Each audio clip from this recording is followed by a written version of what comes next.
অকরে সত্য ঘটনা আমি গেছিলাম নারায়ণগঞ্জ, হ্যাঁ অনেক ঘটনা হইনে আইলাম। কয় তার বাইরে যে সৌদি আরব থাকে আইতের সময় বড় বড় 5-6টা পাঞ্জাবি আনছে। হ্যাঁ তো এই পাঞ্জাবি গাও দিয়ে গেছে বাজারও গেছে, পরে ইমাম সাহেব গেছে ছুটিতে। ইমাম সাহেব কই গেছে?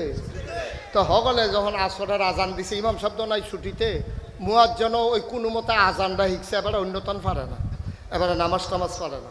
তো এবারে হগলে যখন মসজিদে ঢুকছে অজু করিয়া, তখন হগলে সেটাছে পাঞ্জাবি কাঠটা বড় ভাইয়া বুঝছে হেতারটা। ওই যে তার বাইয়ে যে আনছে যে হেতারে কইছে নামাজটা পড়ার, কয় অসম্ভব। কাউ নামাজ পড়াবেন এটা অসম্ভবের কি আছে? আবার 2-3 জনে ফিসি দেয়া কয় বড় হুজুররা নামাজ পড়াইতো চায় না, দৌড়া দে। বড় হুজুররা সবসময় ফিসে থাকতো চায়, তারা নামাজ পড়াইতে 2 জনে দৌড়া নিয়ে খাড়া করাই দিই। হেতার তো শরীর কাঁপতে আছে, এই কাফার ভিতরে নিয়ে হেতারে খাড়া করাই দিছে। হেতে সুরা ফারে 2টা, সুরা ফারে করা, সুরা ফালাক আর সুরা নাস। ভুল ক্রমে কাফার ঠেলায় ফইরা রাখাতে ফইরা লাইছে সুরা নাস। কপালবালা মাগরিবের নামাজ না হনাইয়া পড়ন লাগছে না, ভিতরে ভিতরে ফইরা লাইছে। এখন তো সেজদাত গিয়ে চিন্তা করছে উঠটা কিতা পড়াম, উঠটা তো আরেকটা সুরা পড়ন লাগবো। 4 রাকাত নামাজ 2 রাকাতে তো সুরা মিলাইয়া পড়ন লাগবো, তো ফইলা রাকাতে তো সুরা নাস ফইরা লাইছে। হেতে সেজদাত গিয়ে আর মাথা তুলে না, টেনশনের শরীরটা গাম দিয়া লাইছে, যায় নামাজটা বিজে গেছে চুপচুপ হইয়া কপালের গামে। আর এটা কি কার পড়ো, উঠটা কিতা পড়ো। এখন তে কতক্ষণ চিন্তা করে দেখলো বেয়াদবিতে গড় হাজির বালা মসজিদের সামনে দিয়া ভাঙ্গাতে বুচ্চুর হয়ে বাড়ি গেছে। হগলের সেজদা ঢালাই ইয়াতে বাজারও গিয়া বাজার করে। হগলে তো নামাজ কিরে এতক্ষণ সে দেরি হয়ে কেড়ে সেজদাত। অনেকে মনে করছে যে পরহেজগার মানুষ সেজদাত বোধহয় তসবি বাড়াইয়া পড়তে আছে। আর একটা নতুন নামাজি হেতার আর সহ্য হয়েছে না, তালগি দিয়া চাইয়ে এলেছে কিতা করে ইমাম সাহেব চাইয়া দেখে ইমাম নাই। ইমাম নাই পরে সকলটা ডাক দেওয়া বই হরিছো কোন আশায় মাতালগি দিয়ে লাও নতুন করে নামাজ পড়ন লাগবো। ইমাম ভাগ্যা গেছে গা গিয়া সেটা তারে বাজারও ধরছে, বাজার করতেছে জিগাই কি তারে তোরে বালারে বিলে ইমামতি দিলাম, তুই বাড়ি ইয়া পড়ছ কাউ এতক্ষণ যে খেরাত আসলাম এটাই তো বেশি। আমি কাইপ্পা পড়ে যে গনের কথা, আমি কি হুজুর? পাঞ্জাবি দিকে তোমরা হুজুর মনে করো, এটা বাইয়ের পাঞ্জাবি। পাঞ্জাবি দেখে হুজুর চিনন যাইতো না, দাড়ি দেখে হুজুর চিনন যাইতো না রে আব্বা। পাঞ্জাবি হুজুরের পরিচয় না, দাড়ি হুজুরের পরিচয় না, হুজুরের পরিচয় হইল তার ইমান এবং আমল, ঠিক কিনা? বসো তুই লাইন করে যাইবা না তুমি জানো তে উঠে মনে করছে অন্য হুজুর। তেল পানি সমান মনে করো, সিফা দিয়ে বইয়া থাক আজান আজান দিবা তো কেউ দায়িত্ব দিয়াইতে পারলাম না আগে। আচ্ছা যাও, এমন এক জিনিসের নাম কইয়া বইছে না ও তো করতাম পারি না। 2 জন ওষুধ কীর্তি হাতে কয় তুমি উডলে নাই লইলে আমিও ভাই দিয়ে উঠালায় সাইকেলের পিছি দিয়ে বইয়া লাইবতে। কইটা গেলি রে? আমিন বলো, জোরে বলে না আমিন। ভাইও কুদ্দুর চিন্তা করেন, কুদ্দুর চিন্তা করেন। এই রঙের গড়া দৌড়াইয়েন না, টেহা আফতে কুফুতে খরচ করেন না। টেহা খরচ করার আগে 100 বার চিন্তা করবেন আমার এই টেহা খরচটা আল্লাহ খুশি হয় না বেজার হয়। কামটা করণের আগে 100 বার চিন্তা করবেন। আলেম ওলামার লোকে বুঝবেন, সিদ্ধাই যে আলেম শূন্য গ্রাম না, আলেম ওলামার সাথে বুঝবেন যে হুজুর এই আমি যেই কামটা করতাম চাই এটা কি ভালো হইব না খারাপ হইব, সওয়াব হইব না গণা হইব, আপনি কুদুর কইয়া দেন। আমার ক্যাশ ঠেয়া খরচ কইরা গনার কাম করণের ঠেহা কি, শরীরটারে ব্যবহার কইরা গনার কাম করণের ঠেহা কি, এই মৌলিক বিষয়টা, এই ফান্ডামেন্টাল ডিসিশনটা যদি আপনি নিতে পারেন যে আল্লাহর খুশির বাইরে আমি কিছু কইতামও না, আমি কিছু করতামও না, আমি কিছু খাইতামও না, আমি কোনোখানো যাইতামও না, আল্লাহ যেহেন খুশি হয় আমি হেয়ানো যায়াম, সেই কথা কয়াম, সেই কাম করাম, সেই জিনিস খায়াম। তৈলে তো আপনি মুমিন মুসলমান। আর মুমিন মুসলমান হইলে তো কি এর ফিস সাপ, কি এর লাট সাপ, কি এর এমপি, কি এর মন্ত্রী, আল্লাহ না কয় ইন্না আকরামাকুম ইনদাল্লাহি আতকাকুম, তোমাদের ভিতরে মর্যাদা বেশি কার সিদ্ধেক তারা হনো শিক্ষা গেল না। হনো হনো হনো এই বুইয়া চৌধুরী, সরকার খনকার, ফেসকার স্বর্ণকার, দফাদার চকিদার, কন্ট্রাক্টর কাস্টমার, ফিস সাপ, লাট সাপ, মন্ত্রী, এমপি, কেউ আর দাম বেশি না, দাম বেশি তার কলিজায় আল্লাহর ভয় বেশি যাহা।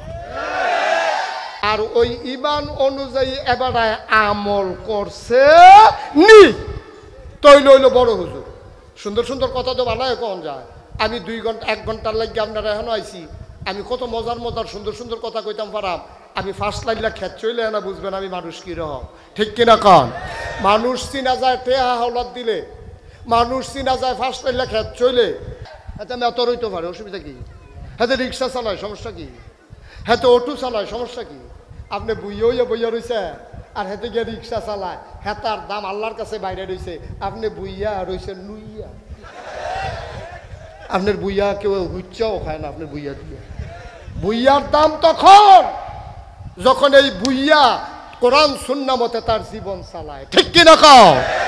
পিসাবের দাম তখন হবে এই পিসাব যখন ইসলামের বিরুদ্ধে যখনই যে শক্তি মাথা চাড়া দেবে, প্রয়োজনে জীবনের উপরে আঘাত নেবে, ইসলামের উপর কোনো আঘাত বরদাস্ত করবে না, তখনই হবে পীর সাহেবের দাম, ঠিক কিনা কও?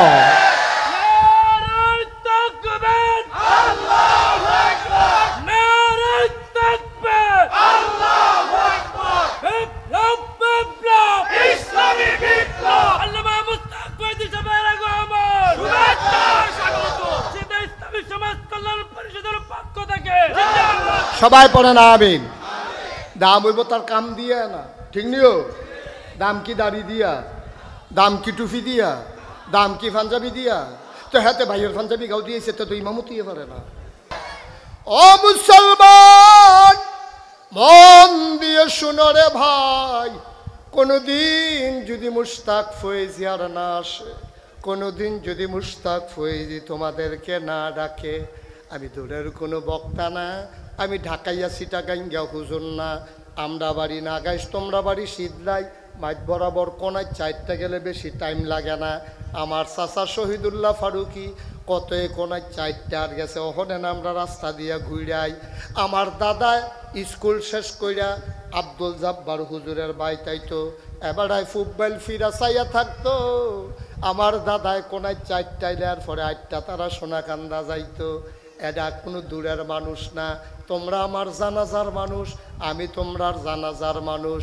মন থেকে একটা কথা মনে রাখো, গভীর খেয়াল কইরো, ইসলাম যদি মানতে চাও, তুমি আজকে ভালো করে ইসলাম মানো, তোমার বইয়ে তোমারে টিটকারি মারবো, এলাকার মানুষে তোমারে মস্কারা করব। তুমি বুড়া বেড়াটাও যদি খালে সন্তরে ইসলাম মানা শুরু করো, তোমারে দেখবা সমাজের তারা টিটকারি মস্কারা করব।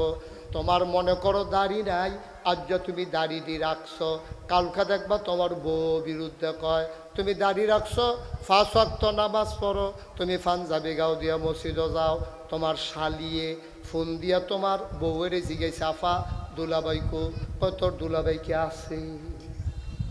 তোর দুলাভাই কে আছে? শালিয়ে হুন্নাসের আছে, আপনার করছে কি কোনো অ্যাক্সিডেন্ট হয়েছে? কোনো খবর টবর দিয়ে দিলা না? কারে না, তোর দুলাভাই হুজুর না। দুলাভাই বিলে হুজুর হয়ে গেছে গা, তা নামাজ পড়ে গেলে দাঁড়িয়ে রাখলো গেলে টেবিল এখন হুজুর হয়ে গেছে গা। টিটকার কি হুবের টিটকার কি বউয়ে না হইলে টিটকারি দিছে, মন্ডারে বান্ডা নেওয়া যায়, মায় বেড়াইয়া না, মায় বেড়াইয়া তো টিটকারি। তে কলেজও পরে দাঁড়িয়ে রাখছে, তার বাপে তার মায় বইয়া বইয়া হইতে হইতে আলাপ করে, তে যেই বয়সে দাঁড়িয়ে রেখে দিল বিয়া জানি করাইতাম পারিনি গিয়েব। তে জুহরের নামাজ পড়ে আইতে কুদুর দেরি হয়েছে, মায় ডাক দেখ আমরা হুজুরে কো কি কারবার কি আব্বা, কারবার কি? ইসলামটা মানতা যাও, এটাই বিপদ।